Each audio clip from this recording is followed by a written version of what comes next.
आपण सल्ला देण्याच्या एवढं लायकीच नाही. आपण फक्त लढा जाय खाली की आपल्या जीवाला विज्ञानाच्या काळातला राजा आहे. आपल्या राजा सत्या आपल्या काही राजाने सत्याच्या लालचपोटी दंगल घडवण्याचं काम केलं, पण समाज एकत्र आणण्याचं काम मनोजदादांनी केलेलं आहे.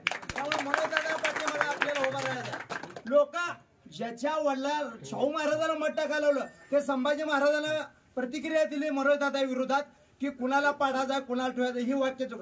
मी त्याला खाली कमेंट केली राजेंच्या, राजे तुम्ही गादीचं मानकरी आहे, तुम्ही आमचं मानकरी नाही. फक्त गादीला मान म्हणून आम्ही त्यांना काय बोलत नाही. आमची एवढी विनंती आहे, साताऱ्याचे असतील कोल्हापूरचे असतील, मनोज दादावर जर माझा जन्म देणारा बाप जरी असला जर बोलला तर बापाला सुद्धा सुट्टी नाही. पण ती कोण बी असू. आज मला सांगा, महाराष्ट्रात देश स्वतंत्र झाला, राज्य स्वतंत्र झालं, तेव्हापासून मराठ्याचं राज्य. कोण जर ह्या आंदोलनावर बोलतंय का?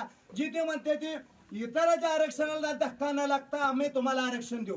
पण मनोज दादा म्हणताय मंडल आयोगामधलं लागू झालेलं जे आमचं आरक्षण आहे ते आरक्षण ओबीसी मधलं आणि 50% आतलं पाहिजे. ही भूमिका निभावणारा एक बी मराठ्याचा अवलादीचा जन्माला आला राजकारण. त्यामुळे त्यांचं ऐकायचं आपल्याला. तुम्ही फक्त एकाच भूमिकेत राहायचं की मनोज दादा तुम्ही उपोषण करायचं नाही.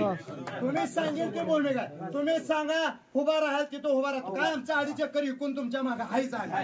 पण तुमची जी भूमिका फक्त उपोषण करायचं नाही. तुम्ही सांगा सध्या खोतला एवढं तैड बोलले दादा त्यानं कट केला फोन.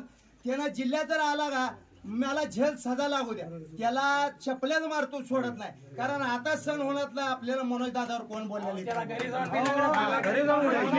दादा तुमची भूमिका फक्त उपोषण नको आहे. तुम्ही जिल्हा वाईज फिरा, गाव वाईज फिरा.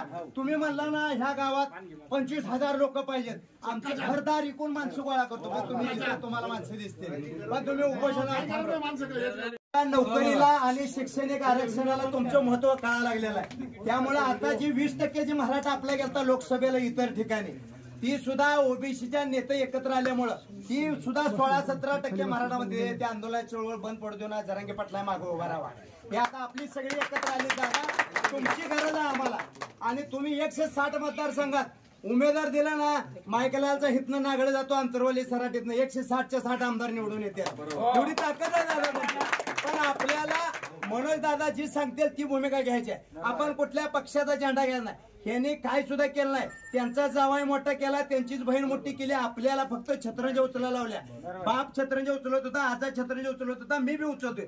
आता आमच्या घरातलं वांद सांगतो. मी जर म्हणलं पार्टीला मत टाका तर बायको म्हणते मनोज दादाने काय सांगितले ती बोला म्हणते. त्यामुळे आरक्षणावर महत्वाचं आहे. आरक्षण महत्वाचं आहे. ह्यामुळं येणाऱ्या काळात तुम्ही उपोषण केलं नाही पाहिजे ही आमची भूमिका आहे. तुम्ही उपोषण केलं नाही पाहिजे. पश्चिम महाराष्ट्रात नाव महाराष्ट्राच्या लोकांची इच्छा आहे. खुरपाला जाणाऱ्या बाया सुद्धा म्हणते त्या मनोज दादाच काय दाखवलं काय टीव्हीला ती उपोषणला बसलं नाही पाहिजे. 70 वर्षाची म्हातारी म्हणते तुम्ही उपोषणला बसलं नाही पाहिजे. ही भूमिका आहे दादा. आणि ही पटवून द्या तुम्ही. खालच्या लोकांच्या व्यथा दादाला सांगा. ही प्रस्थापित लोक किती बी अडवू येऊ द्या, काही होत नाही. सरकार कोणाचं बी असू द्या, सरकारला वाकवण्याची ताकद ह्या वाघामध्ये. आणि त्या वाघाच्या मागे आपण मावळं म्हणून उभा राहायचा आहे. अरे कोट्यावधी रुपये घेऊन बसला असता, फॉरेनला जाऊन बसला असता वाघ, पण कुचक्या पत्र्यात राहून आपलं नेतृत्व करतोय. राजश्री शाहू महाराजांनंतर संविधानामधलं आरक्षण मागणारा वाघ आहे. म्हणून कुणी सुद्धा बोला नाही. फक्त आरक्षणाला उपोषणाला बसू द्यायचं नाही.